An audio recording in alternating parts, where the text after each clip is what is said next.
오늘은 마태복음 4장 12절에서 25절의 말씀으로 제자를 부르신 예수님, 이런 제목으로 은혜를 나누고자 합니다. 오늘 본문의 말씀은 예수님의 공생애 3년 동안 하셨던 사역, 3대 사역이라고 부르지요. 첫째는 천국 복음을 가르치시고, 두 번째는 천국 복음을 전파하시고, 세 번째는 병든 자를 치유하시고 고치시는 이야기, 천국의 회복의 일을 말씀하십니다. 이걸 3대 사역이라고 합니다. 천국 복음을 전파하신 거, 프리칭, 설교지요. 이거 매우 중요합니다. 설교는 하나님의 말씀, 하나님의 뜻을 증언하는 것이기 때문이죠. 성경의 예수님의 설교는 바리새인이나 서기관들의 권위와 달랐다, 이렇게 말씀합니다. 이유가 뭐예요? 오직 하나님의 말씀만을 전했기 때문이죠. 사랑하는 성도 여러분, 하나님의 말씀인 설교는 중요합니다. 그러므로 항상 그러하듯이 올 한 해도 설교자를 위해서 기도해 주실 것을 부탁합니다. 강단에서 주의 말씀이 권위 있게 선포되고 거룩한 주의 말씀이 담대하게 선포가 되어야 하지 않겠습니까? 설교가 주의 말씀이기 때문에 어떤 때는 그 말씀이 우리를 따뜻하게 위로도 해주고 격려해주고 그렇습니다. 또 때로 하나님의 말씀은 우리의 심령을 찌르게 됩니다. 뭔가 수술할 때에 메스를 대듯이 우리 심령이 영적 수술을 받기 때문에 아픔이 있을 수 있다, 그런 거죠. 그래야 심령이 새로워지고 건강하게 회복이 될 것입니다. 그래서 설교는 주의 말씀인데 이 말씀을 통해서 위로도 은혜도 전해지지만 또 동시에 회개도 용서하심도 임하게 된다, 이렇게 말씀할 수 있겠습니다. 다시 한번 올 한 해 동안 주의 종들을 위해서, 설교를 위해서 기도해 주실 것을, 중보해 주실 것을 부탁드립니다. 예수님의 설교 핵심이 무엇이겠습니까? 오늘 본문에 나와요. 예수님의 첫 설교, 회개하라, 천국이 가까이 왔느니라. 이게 예수님의 첫 설교 말씀이에요. 설교의 가장 원형이죠. 설교 중에 설교. 우리 한번 같이 해보실까요? 회개하라, 천국이 가까이 왔느니라. 가장 중요한 설교라고 하겠습니다. 회개가 무엇입니까? 죄에서 돌이키는 거죠. 주의 이름으로 새롭게 거듭나는 것이 회개입니다. 흑암 가운데 사는 백성이 큰 빛으로 나오는 것이 회개입니다. 왜 회개해야 하겠습니까? 회개는 가장 중요한 게 존재의 변화죠. 죄의 종에서 하나님의 자녀, 천국 백성으로 존재가 변화되는 것입니다. 우리 모두는 하나님의 자녀요, 천국의 백성인 줄로 아멘이십니까? 네, 이 존재의 변화, 이게 회개를 통해서 일어나는 거죠.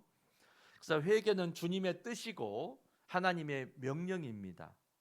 그래서 이 회개를 통해서 성격이 변화되고 생각이 변화되고 의견이 변화되고 주장이 변화되고 방법이 변화되고 변화가 일어나요. 여러분, 예수 안에서 이런 영적인 변화들이 있으시기를 바랍니다. 눈물을 흘리며 누가 알아주든 안 알아주든 하나님, 나는 주님이 나를 기억해 주시고 주님이 내 죄를 용서하시고 은혜 주시지 않으면 내가 어떻게 살겠습니까? 나는 주님만 의지합니다. 주님, 나를 불쌍히 여겨 주시옵소서. 이런 마음으로 항상 겸허하게 주의 말씀에 심령이 새로워지는 회개의 역사가 끊임없이 일어나게 되기를 주의 이름으로 축원합니다. 그래서 누구든지 회개하지 않고는 그 마음에 예수님을 영접할 사람은 아무도 없어요. 회개가 되어야만 마음에 예수님 영접하고 하나님의 자녀로 거듭나게 되는 것이지요. 왜 회개해야 됩니까? 오늘 성경 말씀대로 천국이 이미 임했기 때문입니다. 하나님 나라가 임한 거예요. 그러니까 회개해야 되는 것이죠. 여러분, 천국이라는 말은 어떤 공간적인 그런 의미라기보다는 헬라어로 바실레이아라는 말을 쓰는데 통치하다, 다스리다, 지배하다 그런 뜻인 것 아시죠? 그러니까 예수님이 통치하시는 나라, 이게 천국이에요. 하나님이 다스리시는 나라, 이게 천국이라니까요. 그러니까 내 마음을 회개한다 이 말은 내 인생을 내가 주인으로 여겼어요. 내가 주인 돼서 살았어요. 근데 내 마음에 이제 예수님을 모시고 하나님께서 나를 창조하셨사오니 이제부터 나를 다스려 주십시오 라고 회개한다는 말은 하나님이 다스리심으로 내 마음에 천국이 임했다, 그런 뜻입니다. 그러니까 하나님이 통치하는 것이 천국이라는 것입니다. 아멘이죠? 여러분 심령에 이제 내 인생은 내 것이 아니고 주님의 것입니다. 이렇게 주님이 다스려 주십시오, 통치해 주십시오, 이렇게 맡기는 거, 이것이 바로 회개이고 내 마음에 천국이 임하는 역사인 줄로 믿습니다. 여러분 가정도 천국이 되기 위해서 하나님이 다스리시는 가정을 이루시기를 바랍니다. 우리 교회도 마찬가지죠. 하나님이 임재하시고 하나님이 다스리실 때에 천국이 될 줄로 믿습니다. 천국을 이루는 것이지요. 천국이 임하게 되니까요, 우리 심령에 기쁨이 와요. 이 시간 예배할 때 여러분 심령 속에 샘솟는 주님의 기쁨이 있으시기를 주의 이름으로 축원합니다. 빌립보 4장 4절에 그런 말씀하잖아요. 주 안에서 기뻐하라. 내가 다시 말하노니 기뻐하라. 성도 여러분, 이 시간 말씀 들을 때 하나님의 주시는, 다스려 주시는 이 영적 기쁨이 회복이 되시고 샘솟게 되시기를 주의 이름으로 축원합니다. 그러니까 하나님의 은혜 빛이 들어오면은 기쁨의 역사가 일어나요. 감사가 일어나요. 내 속에 복된 역사들이 일어나는 것이지요. 뿐만 아니라 연약한 성도에게는 치유의 빛이 임합니다. 생명의 빛이 임해요. 그래서 고침의 역사가 일어나는 거죠. 치유의 강선을 비춰주신다고 했잖아요. 이 시간 예배할 때에 연약한 여러분 심령에 하나님의 치유의 빛, 생명의 빛이 비춰지기를 주의 이름으로 축원합니다. 우리 신앙생활하면서 그래서 사람 보고 예수 믿으면 어려워요. 여러분 예수 바라보고 신앙생활 하시기를 축원합니다. 따라합시다. 믿음의 주여, 온전케 하시는 이인 예수를 바라보자. 작년도 그렇고 목회하다 보면 해마다 그런 분이 꼭 있어요. 교회 안 나오셔서 전화하고 또 신방 가면은 교회 그만 다닌대요. 전화도 잘 안 받아. 다른 교회 간대요. 왜 그럽니까? 너무 속상하대요. 상처받았대요. 이 교회 그만 다니겠대요. 교회를 새로 등록을 했는데 안채도 안 한대요. 그래서 그만 다니겠대요. 아이고 그러지 말고 예수 믿는 거 똑같으니까 예수 잘 믿읍시다. 막 달래요. 그리고 제가 하는 예화가 있어요. 산에도 오르다 보면 처음에는 쉬운데 중턱쯤 가면은 그때부터 힘들어요. 그러면은 아이고 이 산 힘드네 하고 내려가는 일이 아니고 좀 쉬었다가 좀 회복이 되면 또 한 발짝 올라가야 정상까지 가는 것이지, 힘들다고 내려가고 다른 산 가면 다른 산도 처음에는 쉬워요. 조금 중턱쯤 올라가면은 힘들어요. 오면 이 산은 더 징한 산이네. 또 내려와가지고 또 다른 산 가봐요. 그럼 처음에는 좋아요. 반갑다 하고. 그런데 또 중턱쯤 올라가면은 그 산은 더 겁난 산이에요. 이 사람은 생전 정상은 못 가요. 이 산 좀 가다가 힘들면 내려고, 저 산 좀 가다가 힘들면 내려고, 평생을 이 산 저 산 다니다가 끝난다고. 여러분 천국에 가는 길, 좁은 길은 길이 협착하여 찾는 이가 많지 아니하다고 주님도 그랬잖아요. 여러분 예수 믿은 것, 무돌교회가 주님 가장 믿기 좋은 교회인 줄로 그렇게 믿으시고, 아멘, 끝까지 주님을 잘 바라보시고 신앙생활 잘하시기를 축원합니다. 이 시간 예배 드릴 때 하나님 내 마음 아시죠? 내가 머문 교회에 왔어도요, 교회에 오는데 내 마음이 어찌나 발걸음이 무거운지 누가 내 뒷머리를 잡아다닌다고 이렇게. 그래서 몸은 발은 가고 있는데 교회는 안 하고 싶었는데 겨우 왔다고. 앉아있기는 앉아있어도 내가 힘들다고 그런 분 있을지 몰라요. 여러분 목사인 저도 목사니까 교회 다닙니다. 여러분 교회 다닐 때 주의 종도 이 교회에서 내가 목회해야 쓰겠다, 그런 마음이 항상 저는 들까요? 들어요. 이렇게 말하면 거짓말이라니까요. 목사도 힘들어요. 해마다 로테이션 해가지고 등장을 해요. 올해는 누가 나를 힘들게 할까. 한 분이 떠나면 다른 분이 또 등장을 해요. 그럴 때 어메 징한 거, 내가 목회를 그만해야지, 그런 마음이 들다가도 주님을 바라보면은 종아, 십자가에서 내가 못이 박히고 피 흘렸던 내 모습을 생각해 봐라. 나랑 자리 바꿨구나.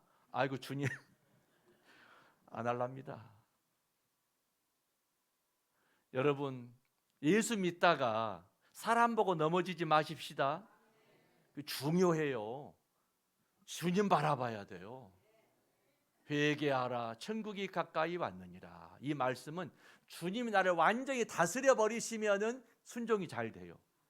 근데 뭔가 내 속에 자존심이 꿈틀꿈틀하고, 내 속에 뭔가 분노의 감정이 꿈틀꿈틀하고, 서운함 감정이 꿈틀꿈틀하고, 누군가에 대한 미움의 감정이 꿈틀꿈틀하고, 내가 살면은 예수 믿기 어려워요.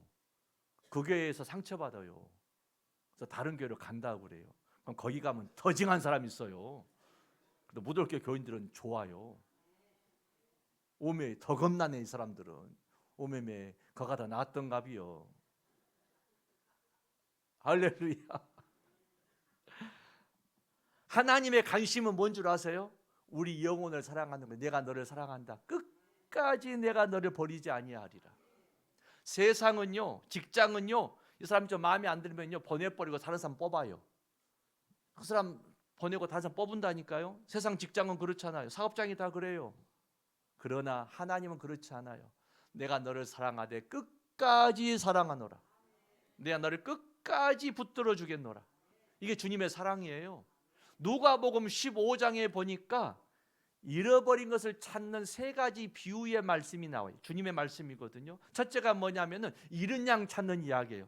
한 목자가 있는데 99마리 양을 우리에 들였는데 보니까 한 마리가 없어요. 어린 양이 한 마리가 없어요. 산을 넘고 물을 건너고 찾다 보니까 수풀에 털이 걸려가지고 거가 있더래요. 그 어린 새끼 양 한 마리를 품에 안고 오면서 기뻐가지고 동네 잔치를 열었다 합니다. 여러분, 이게 경제적인 가치겠습니까? 세상의 직장은요 경제 가치로 따져요. 그런데 하나님의 마음은 그렇지 않아요. 그 잃어버린 한 마리 양을 내가 찾았으니 얼마나 기쁘고 감사한지 잔치를 연다니까요. 둘째 이야기는 잃어버린 동전 찾는 이야기예요. 한 여인이 동전 10개가 있었는데 한 개를 잃어버렸답니다. 방안을 찾고 마당을 쓸고 마루 밑을 찾고 열심히 해가지고 드디어 찾아가지고 너무너무 기뻤어요. 이건 조금 문화를 알아야 되는데, 그쪽 나라는 신랑이 결혼할 때 기념품으로 동전 10개를 선물로 준답니다. 우리 마치 그 결혼 반지 같은 거예요. 그러니까 이 소중한 동전 하나를 잃어버렸으니 얼마나 애터져요. 아이고, 내 신랑이 나를 사랑한다고 동전 10개를 줬는데 그 하나를 어떻게 찾을까. 찾고 나니까 동전의 경제 가치가 아니라 온 동네 사람을 불러가지고 잔치를 열었다니까요. 경제 가치 이야기가 아니에요. 내가 아이고 이 동전 찾아서 너무 기쁘다. 잃어버린 걸 찾은 기쁨. 하나님 마음이 그렇다는 거예요. 세 번째 비유는 잘 아시는 탕자의 비유잖아요. 둘째 아들이 아버지가 생존해 계셨는데 유산을 달라고 해가지고 먼 달에 가서 다 탕진해버리고 거지가 돼가지고 돌아오잖아요. 근데 아버지가 내 아들이 언제 돌아올까. 동네 어귀에 있다가 거지가 돼가지고 악취가 나는데도 끌어안고 입을 맞추고 목욕을 시키고 새 옷을 입혀가지고 온 동네 사람 불러서 잔치를 열잖아요. 잔치를 열어.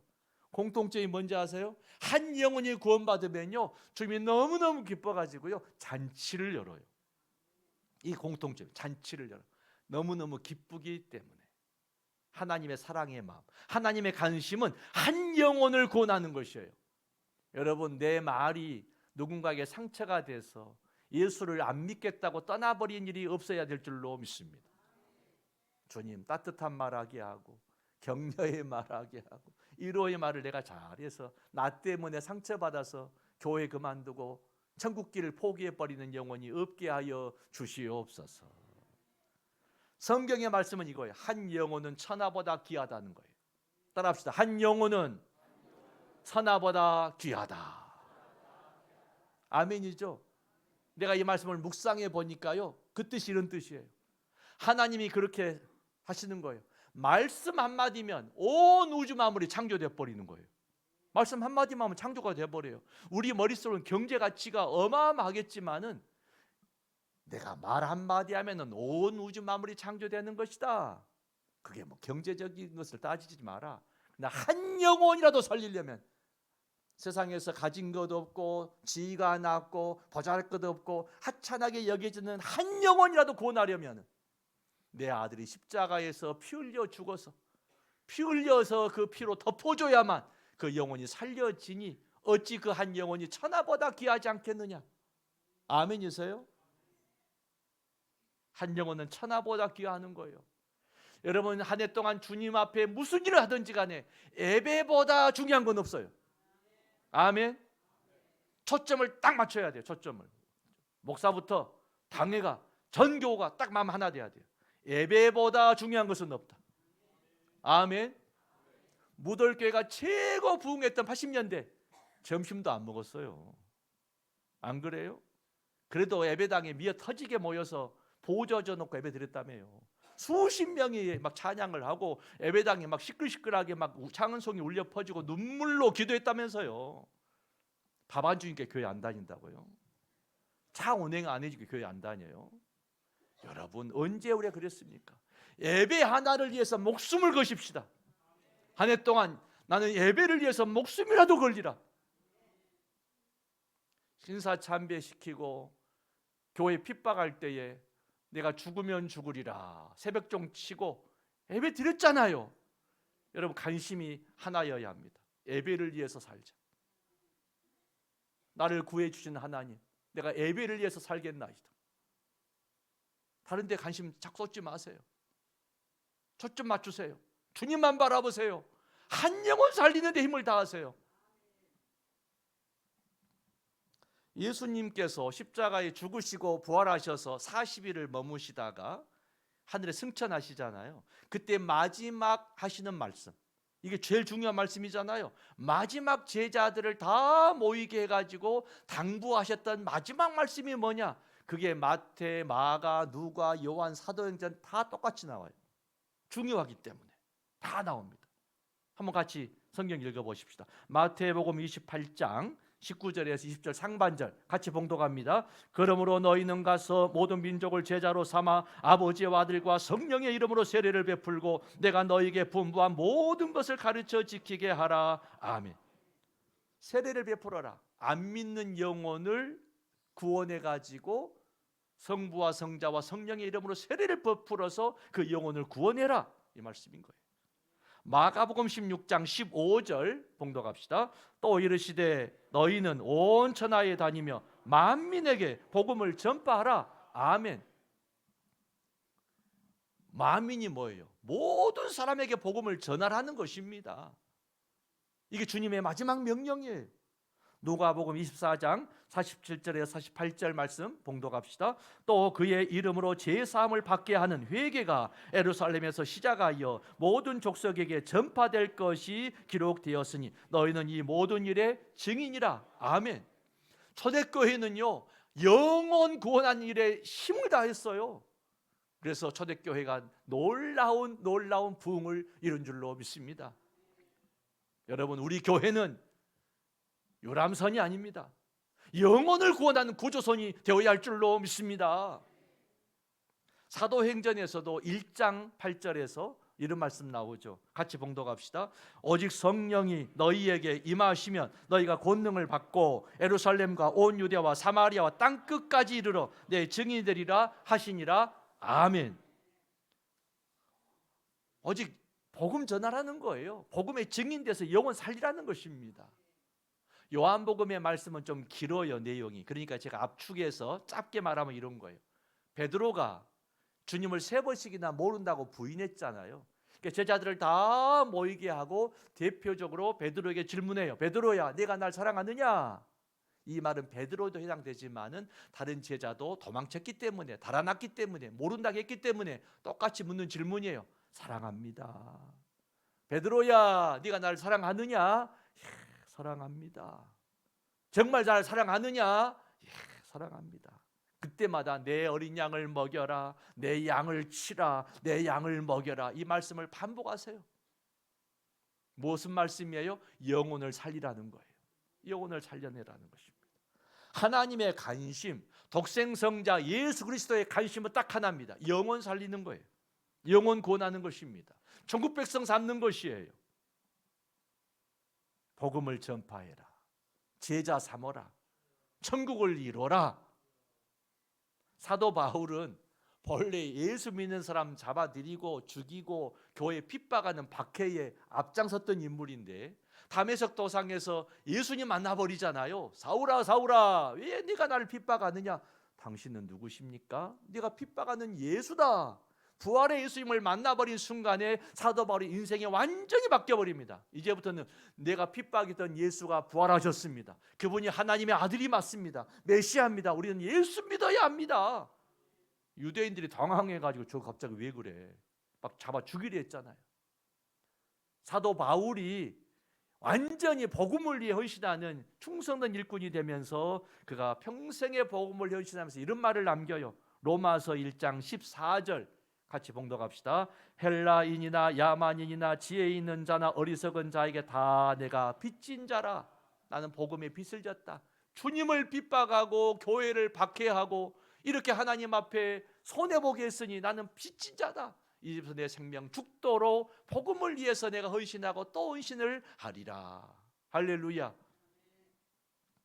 예수님께서 공생애 3년 동안 하신 일이 바로 복음을 가르치시고 천국을 전파하시고 천국의 치유와 회복하신 일을 하셨는데, 그 말씀을 위해서 무슨 일을 하셨느냐? 맨 먼저 제자를 부르시더라고요.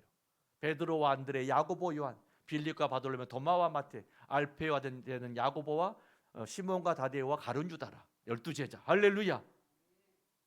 가룟 유다는 배반했죠.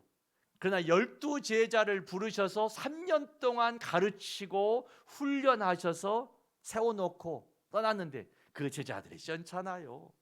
어부들이고 세리고 시원찮합니다. 주님을 모른다고 달아나고. 그러나 그들이 성령 받으니까 전 세계에 복음을 전해서 2000년 기독교 역사가 증명하고 있지 않습니까? 전 세계에 복음이 퍼져서 얼마나 과거와 현재와 앞으로 미래에 많은 영혼들이 구원받게 되겠습니까? 제자가 시원찮아 보여도 제자 삼고 세우는 일은 매우 중요한 것입니다. 그래서 우리 교회는 이제 제자와 같은 일꾼을 세워야 합니다. 제자는 누가 제자냐? 우리나라의 제자 교육에 거의 선구자 같은 분이 옥하는 목사님이시지요. 그분이 목회자 세미나 때 이런 질문을 받아요. 제자를 교회에서 세울 때 누가 제자입니까? 어떤 기준으로 선발해야 됩니까? 목사님 알아듣기 쉽게 좀 말씀해 보십시오. 그분이 이런 말을 해요.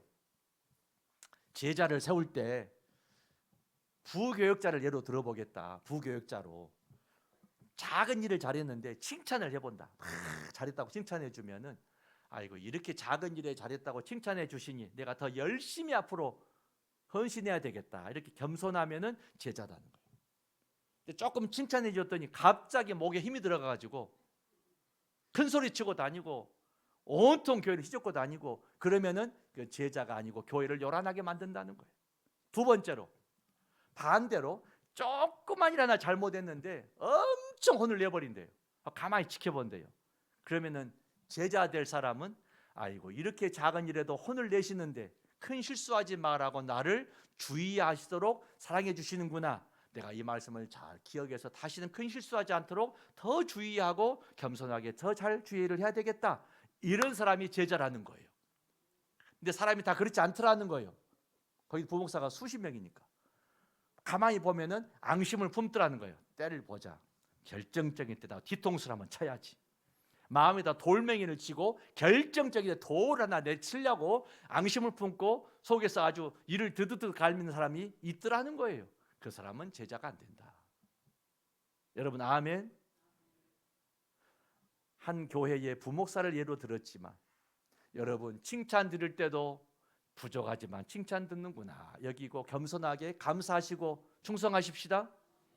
별로 잘못한 것도 없는데 애매하게 또는 억울하게 책망 들을 때도 있어도 그때도 주의 뜻이구나 여기고 더 조심해서 잘해야 되겠다. 겸손하게 받아들이고 앙심 품지 마시기를 축원합니다.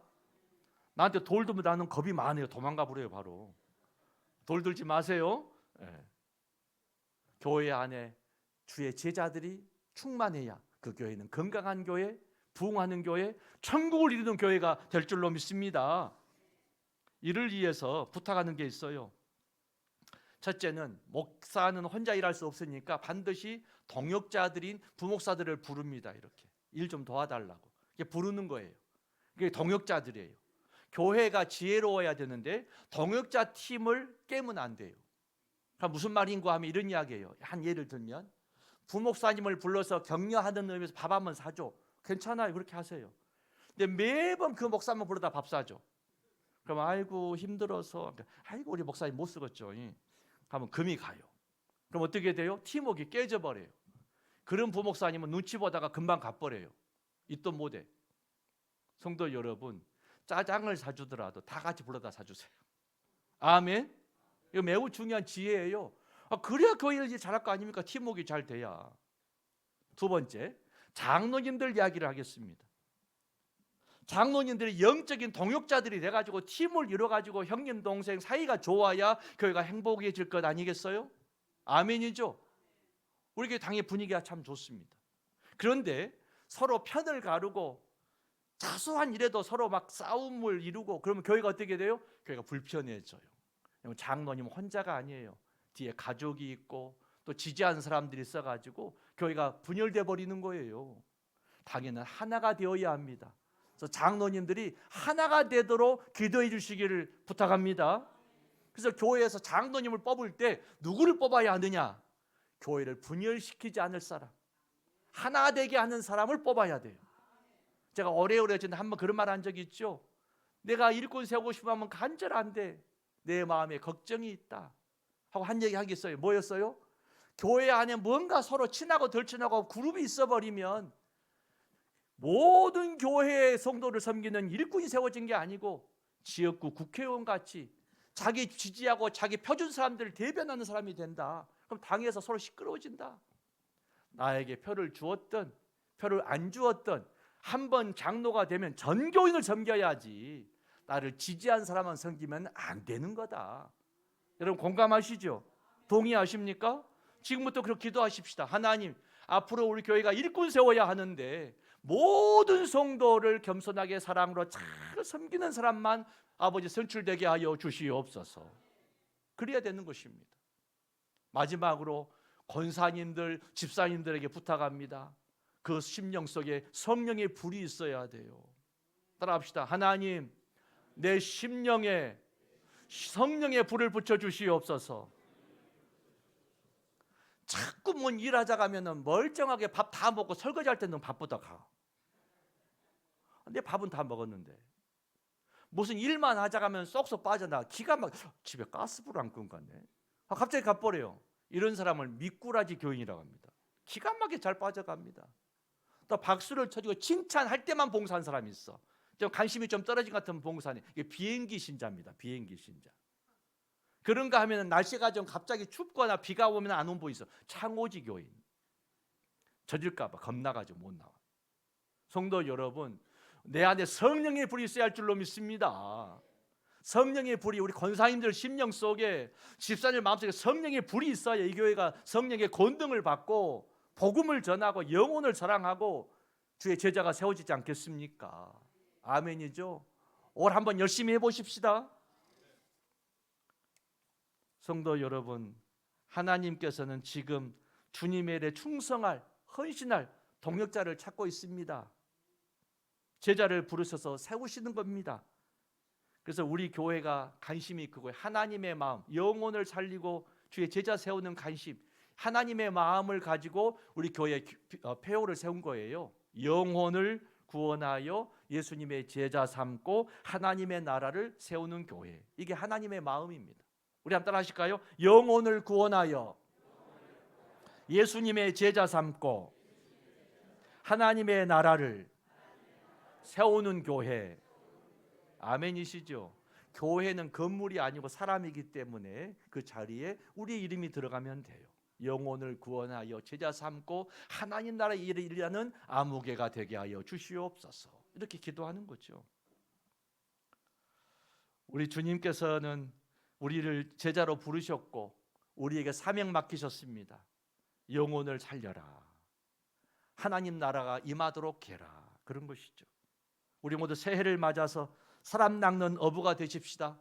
한 영혼 한 영혼 살려내고 나 때문에 상처받고 교회 떠나간 영혼이 없도록 내가 겸손하게 사랑으로 섬기는 그런 우리 모두가 되어야 할 줄로 믿습니다. 기도하시겠습니다. 사랑하는 주님, 우리를 어두움 가운데에서 불러내셔서 빛의 자녀 삼아주신 것 감사드립니다. 회개함으로 천국의 통치를 누리며 저희를 주님의 제자로 불러주심도 감사드립니다. 새해에도 말씀과 성령으로 우리의 심령을 새롭게 하여 주셔서 한 영혼을 사랑하는 마음을 허락하여 주시옵소서. 맡겨진 자리에서 충성된 제자로 살게 하시고 교회가 하나 되어 주의 뜻을 이루게 하옵소서. 예수님의 이름으로 기도 올리옵나이다. 아멘.